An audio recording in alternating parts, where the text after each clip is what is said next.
Hello guys, welcome to Sumanth talks. అయితే war 2 నుంచి అయితే ఎక్స్క్లూజివ్గా ఒక అప్డేట్ అయితే వచ్చింది గైస్. ఏంటి అంటే ఒక పుష్ప 2లో ఒక ఐటమ్ సాంగ్ కోసం శ్రద్ధ కపూర్ని అడిగారు.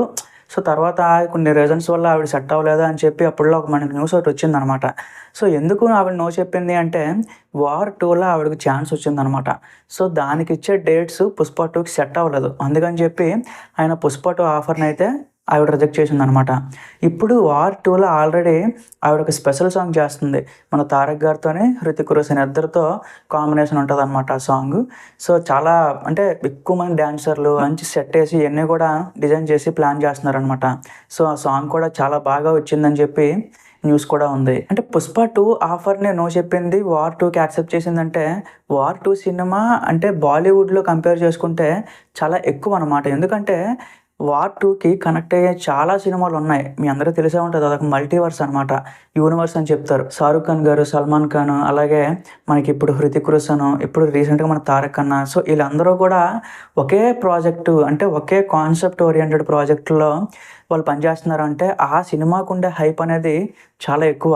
సో ప్రెజెంట్ షూటింగ్ జరుగుతుంది కాబట్టి బయటకి అంతగా వాళ్ళు అప్డేట్స్ ఏమీ రిలీజ్ చేయట్లేదు గానీ, సో వన్స్ అప్డేట్ బయటకొచ్చినాక వార్ 2 సినిమా మాత్రం చాలా ఎక్కువ హైప్ అయితే క్రియేట్ అవుతదనమాట. సో అవతల బాలీవుడ్ నుంచి 'హృతిక్ రోషన్' గారు ఉన్నారు. అదంతా ప్లస్ పాయింట్. ఇవతల తెలుగు, తమిళ్, కర్ణాటక సో ఇక్కడ మన 'తారక్' గారి నుంచి మంచి మార్కెట్ ఉంది కాబట్టి ఆల్ ఓవర్ ఇండియా ఈ సినిమాకి మంచి మార్కెట్ అయితే క్రియేట్ అవుతది గైస్. సో ఇది రిలీజ్ వచ్చేసి నెక్స్ట్ ఇయర్ అంటే 2025 నవంబర్‌లో ప్లాన్ చేస్తున్నారనమాట. సో ఇంకా ఆ టైంకి షూటింగ్ కంప్లీట్ అయిపోతే అంతా అనుకున్నట్టయితే సో వాళ్ళు ఖచ్చితంగా నవంబర్ కల్లా వచ్చేస్తామని చెప్పి ఆల్రెడీ చెప్పారనమాట ఒక ఇంటర్వ్యూలో. దాంతో పాటుగా ఈ సినిమాలో 'తారక్' గారు అంటే హీరో సైడ్ ఉంటారా? లేకపోతే ఈయనదొక స్పెషల్ రోలా? అని చెప్పి మీకొక డౌట్ ఉండొచ్చు. అంటే ఏ యూనివర్స్‌లో అయినా విలన్స్ అనేది ఒక సెపరేట్ కేటగిరీ ఉంటారనమాట. సో విలన్స్ అంటే మళ్ళీ ఆళ్ళు ఏదో నెగెటివ్ చేసేసి అట్లా గాదు. సో వాళ్ళకేదో ఒక ద్రోహం జరిగితే, వాళ్ళకేదో ఒక మోసం జరిగితే వాళ్ళు యాంటీ హీరో లక్షణాలని డెవలప్ చేసుకుంటారనమాట. సో అలాంటి క్యారెక్టరైజేషన్ ఇప్పుడు 'తారక్' గారిది. సో ఆల్రెడీ మనం ఇప్పుడు 'వైఆర్ఎఫ్' యూనివర్స్‌లో ప్రీవియస్‌గా వచ్చిన అందరు విలన్స్‌నే మనం చూసాం. సో వార్ 1 సినిమాలో 'టైగర్ ష్రాఫ్' గారిని చూసామనమాట. సో ఫేస్ అంతా మార్చేసి అయినా సరే ఆయన విలన్‌గానే కనిపిస్తారు మనకి. సో ఇప్పుడు ఈ సినిమాలో వచ్చేటప్పటికి 'తారక్' గారు ఇండియన్ రా ఏజెంట్‌గా పనిచేస్తా ఉంటారనమాట.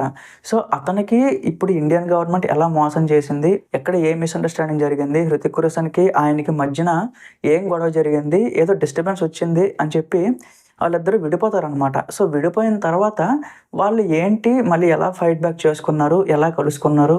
సో ఇయన్నీ గూడా చాలా ఇంట్రెస్టింగ్‌గా వాళ్ళైతే సీన్స్ క్రియేట్ చేశారు గైస్. సో బాలీవుడ్‌లో ఈసారి ఎమోషన్స్ మీద ఎక్కువగా ఫోకస్ పెట్టారనమాట. సో ఇద్దరు కూడా ఈక్వల్ ఎంటిటీ ఉన్న యాక్టర్స్ మనందరికీ తెలిసిందే. 'హృతిక్ రోషన్' గారు కూడా బానే చేస్తారు. అలాగే 'తారక్ అన్న' అయితే ఇంక చింపేస్తాడనమాట. సో అలాంటిది ఇద్దరు యాక్టర్స్ కలిసి చేస్తున్నారు అంటే ఈ సినిమా మీద చాలా ఎక్స్‌పెక్టేషన్స్ ఉన్నాయన్నమాట. సో నేను ప్రతి అప్డేటు పోస్ట్ చేస్తూ ఉంటాను గైస్. మీరు సబ్స్క్రైబ్ చేసుకోండి. Thank you.